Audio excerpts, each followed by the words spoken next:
Welcome to the Snapshot edition of the Daily Video Update. This is being prepared Tuesday, April 26th, where I'll briefly discuss the action in the market today and then see how things look for Wednesday, April 27th.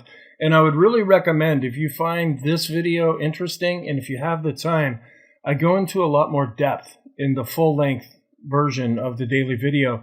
And I talk about some things that I won't be mentioning here. I really try to keep this at a high level just to hit the broad points, where I go into more detail in the full-length daily video update. So please, if you have time, feel free to check that out. So let's look at what happened. It was a pretty negative day. We had a gap lower right at the open, and we actually gapped below the daily pivot, which was at 42.65. Selling then quickly took prices below S1, which strangely enough was a pivot level yesterday at 42.31. That doesn't happen very often. And we got about to yesterday's low. And then the question came, okay, are we going to break the low from yesterday?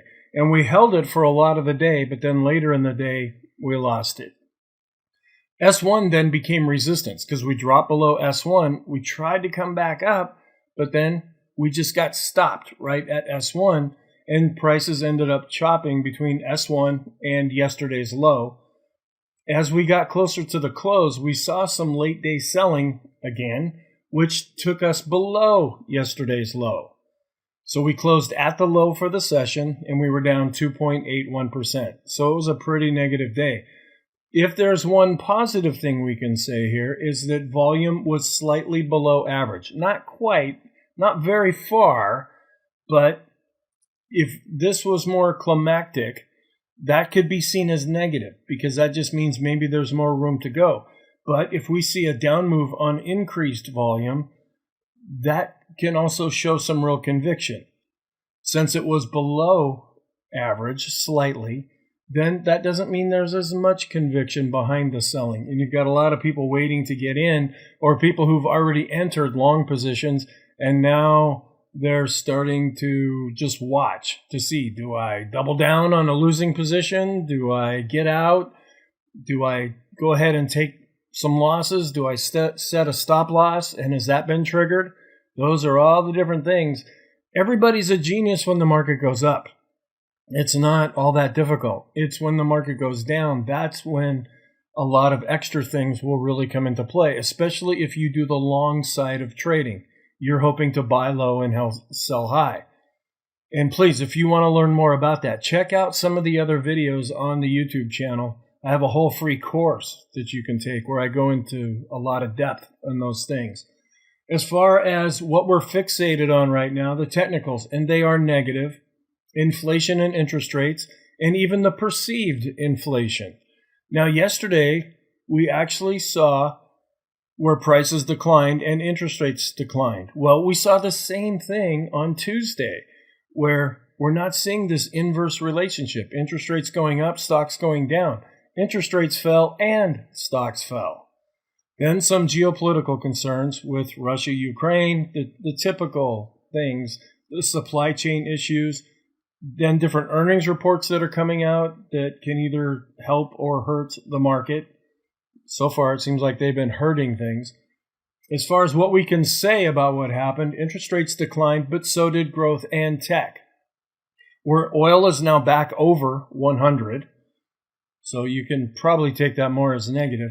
The technicals across the board right now are negative. The S&P is still in correction territory. We're down between 12 and 13% the way I calculate things. And the 10 to the 5 yield curve is still inverted. Not very much, but it's still inverted. The economic reports that came out, we had consumer confidence, which declined. No real surprise there. But it wasn't necessarily more than what the market expected. And then new home sales decreased. Durable goods actually increased after we saw a bit of a slowdown in February. The housing price index increased, and the Case-Shiller home index also increased. The trend, we're still in this process of developing a new trend, and I'll show the ADX here in just a moment.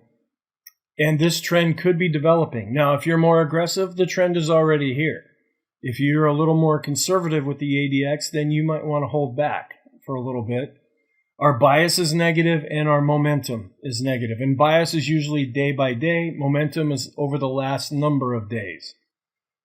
Then I want to show you, just since we're getting closer to the meeting, right now there's a 94.3% chance that after the Fed meeting, we will be at 0.75% to 1% for the Fed funds rate.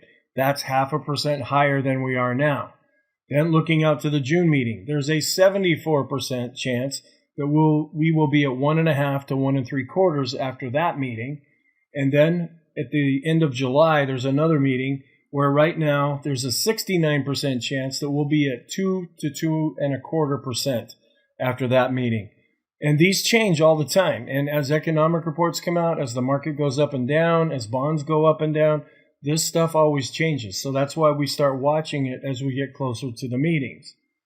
Here is the bar chart where we had held up above the intermediate term support on Monday, but then we broke down below it on Tuesday, and that was a pretty significant drop. Now are we going to go back and test some of these other lows that we hit earlier in the year? If those fail, we have long-term support, which goes way back, almost a year, way down at this level. So we'll have to see, is that what's going to happen? And then according to this chart, we were a little bit above average. The chart that I was looking at showed us a little bit below average. So, okay, we might have to change that view a little bit about volume right now. And then here's our ADX. It is going up, but it's still below 20. It is above the moving average. So if you're more aggressive, you could say we are in a trend. The red line's on the top. So that means it's a negative trend right now. If you're a little more conservative, you want to see in the next day or two, are we going to get above 20 with this indicator? We are well below all of the moving averages in our rainbow tree. Short, intermediate, long-term, we're way down here. The pot of gold's way up here somewhere, and we are far away from that currently. We are below the 200-day moving average, and that's why we are negative longer term with our trend. The US dollar just continues to be good, and I go into a little bit more detail about the Japanese yen in the full-length video. I'm doing some research on that. I'm seeing some things that are a little bit concerning that could really have an impact on the U.S. markets a little further out. But again, I ran across some kind of disturbing articles in the Wall Street Journal and in Bloomberg's and in Reuters. And so I'm trying to kind of put it all together right now. But in the meantime, the dollar is doing really well. So what's our outlook then for Wednesday? The technicals are negative. We are oversold on a short-term basis and even on an intermediate-term basis. So that might produce some kind of a bounce. The thing is, if we do get a bounce, is it going to be a dead cat bounce like we saw after Monday? Or is this going to lead to something? Are we extreme negative enough to get a significant bounce? The markets still remain trendless and are in that intermediate term range that we've been in for pretty much all of 2022. The battle goes back and forth every day between growth and value. There's supply chain issues. A lot of that is coming from China because they're still doing lockdowns again there. That could feed into their economy, and we buy a lot of things from China, so that could affect our economy as well.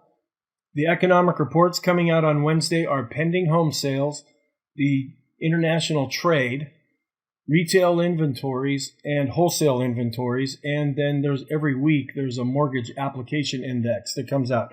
None of these in and of themselves are real big market movers, but you never know. The market could latch on to this. It's going to do what it wants to do.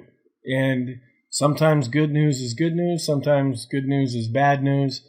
We're just in a bad news is bad news, good news is bad news situation right now. And then all the different geopolitical events. And this is the same. If you've been watching these videos, Russia, Ukraine, China, and the supply chain, inflation and interest rates, oil prices, earnings that are coming out, different speeches or interviews that people on the Fed give. And then I added Japan to this list too, and I'm doing more research about that. So what are our current scenarios? We are currently down right now, but if you use the ADX, you might be at number 3, where the ADX is below 20 but starting to climb. You're not in a trend yet until it gets above 20.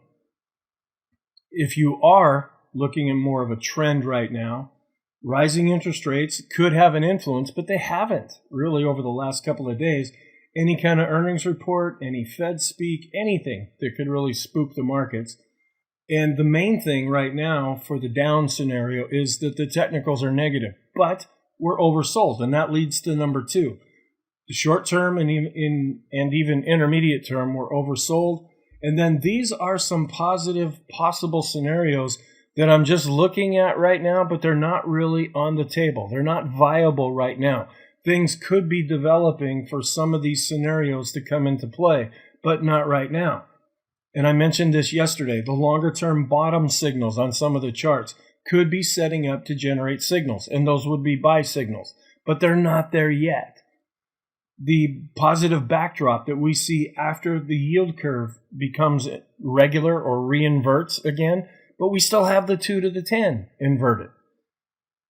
So, and then there can be some lag time from the time that we get back to a normal yield curve until stocks really start to take off. It doesn't mean it's going to happen right away. And then the staple ratio, the staples to the S&P, when that spikes, a lot of times that marks a bottom in the S&P 500. We don't know if it's actually spiked yet. It was up yesterday. It was up today. So we don't really know if it's stopped going up yet. And then there's also another similar one where we look at the 2-year yield. When that spikes and then starts to come down, that also signals a bottom in the S&P sometimes. But that we don't know yet if that's really spiked at this point. And then there's another one that we're looking at, but is not really viable right now, is the small cap thrust. Sometimes we see a little boost up from the small caps in relation to the S&P 500. They go up, and then not long after that, just a few days after that, then we see a real thrust up in the S&P 500. We haven't seen that yet. And that really helped us out in the middle of March. And I'm watching the charts, and if that happens, then I'll make that part of the daily videos. Then the technicals. Maybe it's like we're below all the moving averages now. Maybe some of the pivot points might provide support if we keep going lower. And if we do end up bouncing, there might be some resistance above where we're at. So those are briefly just our different scenarios. So our conclusion then is that we are negative overall with the S&P. Short term, we're negative but oversold. Intermediate term, we're negative, and you can say either becoming oversold or that we already are oversold. And then long term, we're below the 200-day moving average, so that is also negative. Here's just a list, and the video that I was talking about is called the Daily Video Update Full Length, if you find that valuable.